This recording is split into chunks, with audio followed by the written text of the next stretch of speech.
ఉమ్మడి అనంతపురం జిల్లా చరిత్రలో అతిపెద్ద సభగా సూపర్ హిట్ సభ జరగబోతోంది. విషయం గురించి మనతో మాట్లాడేందుకు ధర్మవరం టీడీపీ ఇన్ఛార్జ్ పరిటా శ్రీరంగ గారు. సార్, ఏం చెప్తారు? ఉమ్మడి అనంతపురం జిల్లాలో ఎప్పుడూ జరగనంత పెద్ద సభగా జరగబోతున్నారు. ఈ జనసమిక ఎలా ఉండబోతుంది?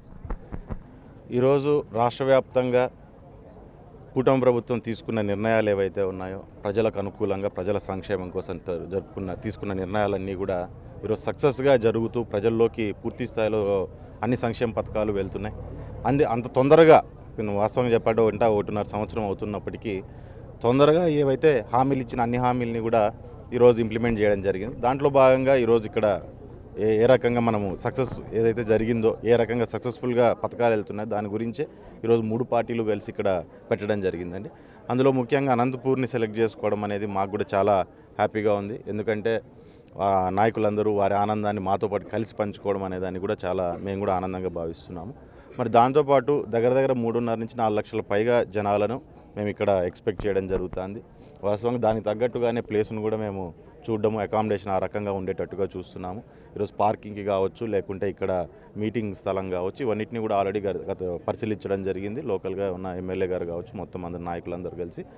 సో అవన్నింటినీ కూడా పూర్తి స్థాయి రేపటి నుంచి పనులు మొదలై ఎక్కడ ఇబ్బంది లేకుండా వచ్చే ప్రజలు, ఎందుకంటే ప్రజలు కూడా ఎక్కువ నెంబర్లో వస్తుంటారు కాబట్టి, అండ్ రాష్ట్ర వ్యాప్తంగా ఉన్న ఎమ్మెల్యేలు అందరూ కూడా, ఎమ్మెల్యేలు కానీ నాయకులు కానీ 3 పార్టీల నాయకులు కూడా వస్తుంటారు కాబట్టి ఎటువంటి ఇబ్బంది లేకోకుండా అన్ని సౌకర్యాలు ఉండేటట్టుగా చూస్తున్నారు. అంటే ఇప్పటికీ మీరు అమలు చేశామని చెప్తున్నారు, కానీ వైసీపీ నాయకులు కానీ జగన్మోహన్ రెడ్డి కూడా ఇంకా అమలు చేయలేదు. కూటమి ప్రభుత్వం ఫెయిల్ అయిందంటే కూడా నిన్న కూడా వ్యాఖ్యానించారు పులివెందులలో కూడా. దీనిపై ఏం చెప్తారు?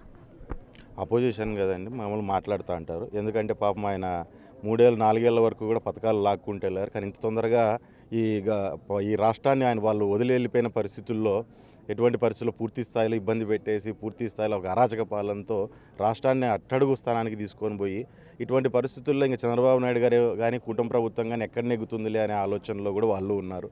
కానీ ఒక్కసారిగా అనూహ్యంగా రాష్ట్ర ప్రభుత్వం అనేది అంత ఫాస్ట్గా బౌన్స్ బ్యాక్ అవ్వడం అనే దాన్ని జీర్ణించుకోలేని పరిస్థితి వైఎస్ఆర్ నాయకుల్లో చాలా వరకు ఉంది. అందులో జగన్మోహన్ రెడ్డిలో ఎక్కువగా ఉంటుంది.